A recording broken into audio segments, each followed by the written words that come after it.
Hello, this is Thay-oh, and right now you're watching A Queer Theory, and today's topic is sexual normativity, a societal construct that basically normalizes society's view of sex.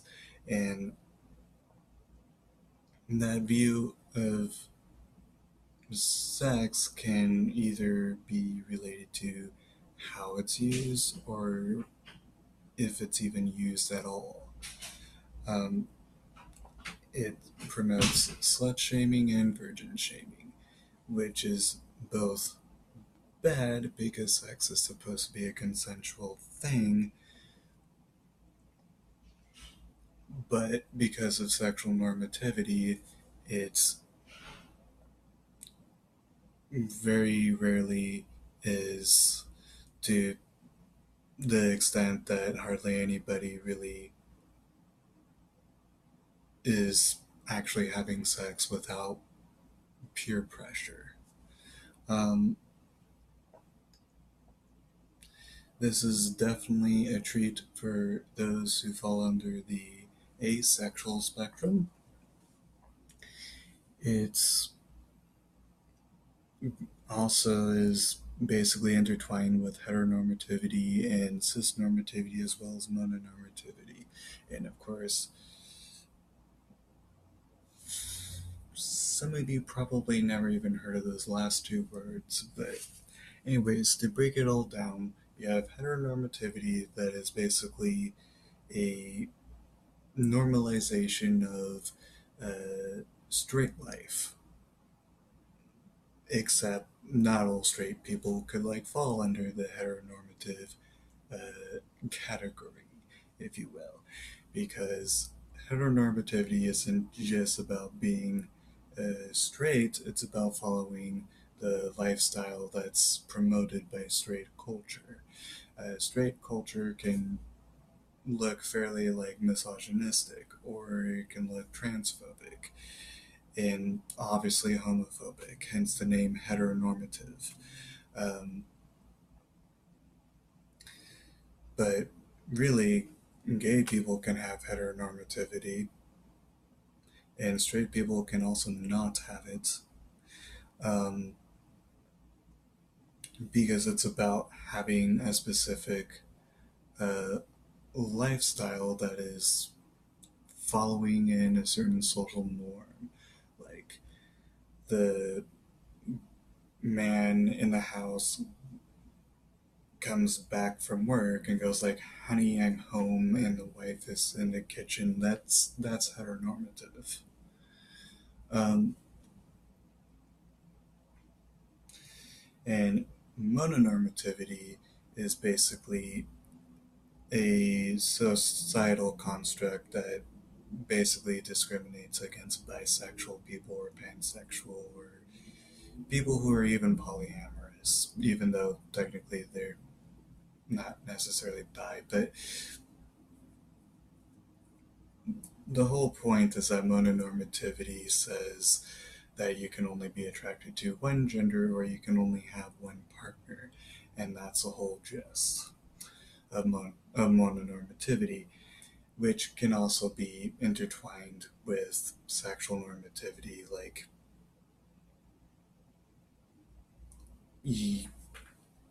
It's mostly speculative at this point, but basically, if you're sexually attracted to multiple genders and society tells you that's bad, that is mononormativity, but you can also say that that's sexual normative as well.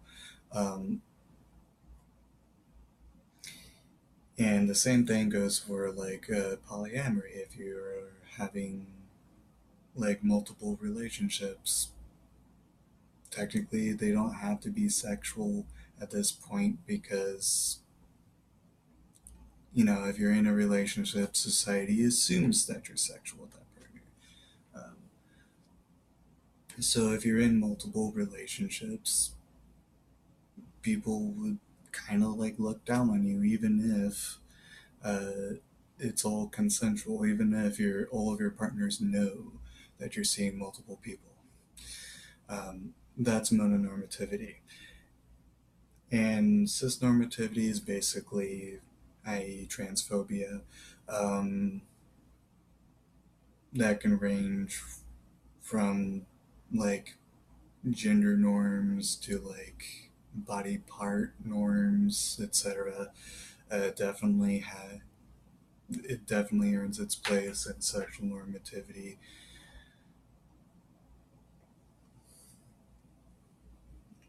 And also, there are different standards of sexual normativity. You have your first standard, which is the primitive standard, that basically states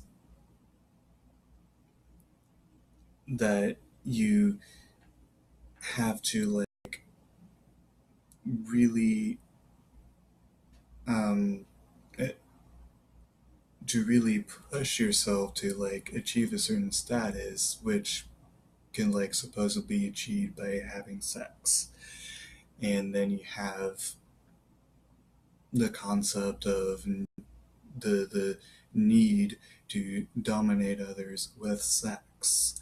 That is the primitive standard of sexual normativity, where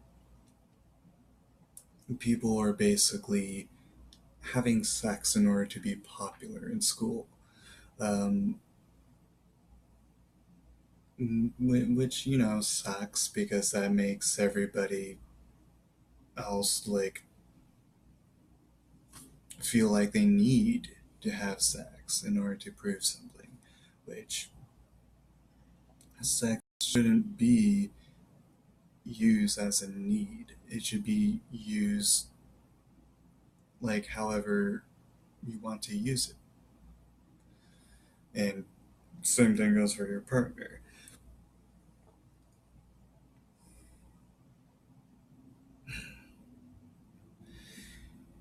So that's the primitive standard of sexual normativity, which can easily contribute to rape. A trigger warning. And you have the Victorian standard, which is basically, Age of Victoria stuff, shame people for having sex, etc., etc. DSM, whipping in the back. Um,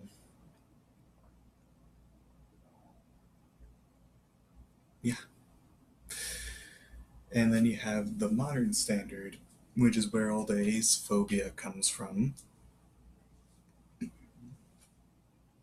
Basically, the modern standard of sexual normativity is a bit more clinical because we're just now getting out of the Victorian standard and we're coming into like a stage where we're starting to understand that sex is good for you, and scientists are starting to like really like crack down on this and understand that yes, sex is scientifically proven to be good for your health, etc.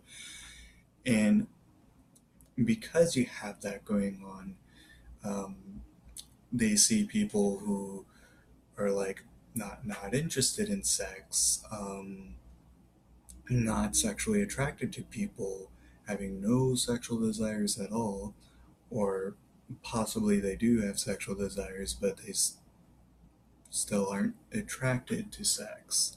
Uh, this has been a problem in the mental health community because people have actually diagnosed people who identify as asexual as under the DSM, which is exactly the reason why the modern standard is an issue, because it treats sex as a clinical topic. And you have a ton of philosophers such as Michel Foucault, for instance, who also like pointed out that this modern standard is not ethical for people who are not asexual as well, because it really ruins the spontaneity of sex. which complicates things because we're looking at sex from a much more critical standpoint. Yeah, yeah. And which is, of course, very problematic to asexuals, especially because, we're thought as having health problems, and we still are being perceived that way. And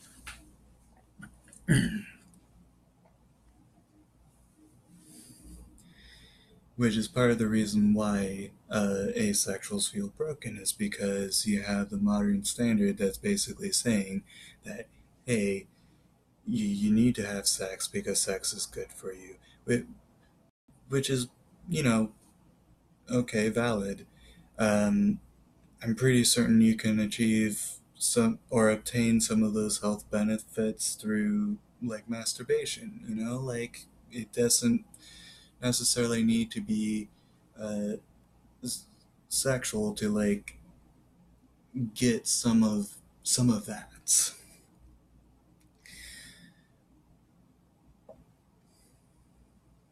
And yeah, other forms of the modern standard can include LGBTQ exclusion, where people would say, like, okay, you're not sexually attracted to this thing or this other thing, therefore you shouldn't be part of the LGBTQ, um, because you're asexual, or say maybe you're bisexual. You apparently, according to them, you don't have enough issues. Um, the same argument can be made for asexuals, unfortunately. Um, in another form of this, basically what I would consider as a queer elitism, is that it targets people who are in straight passing relationships, which, again, that can be discriminatory to bisexuals, pansexuals. It can be discriminatory against trans people, asexuals, um, especially if they're heteroromantic or biromantic, etc. And they can also be trans. Just pointing that out. Um, so this is why the modern standard behind sexual normativity is an issue for like a lot of identities that are otherwise considered as nuance, according to the sexual normative. And that's today's lesson, and I hope you learned something to broaden your mind about like what is considered sexual normative and what isn't. Oh, and rape culture is also like on the list of sexual normativity, which definitely a no-brainer because it's like a jackpot of sexual normativity. Um, but yeah, there you go. That's the sexual normative for you. Cheers. Make sure you like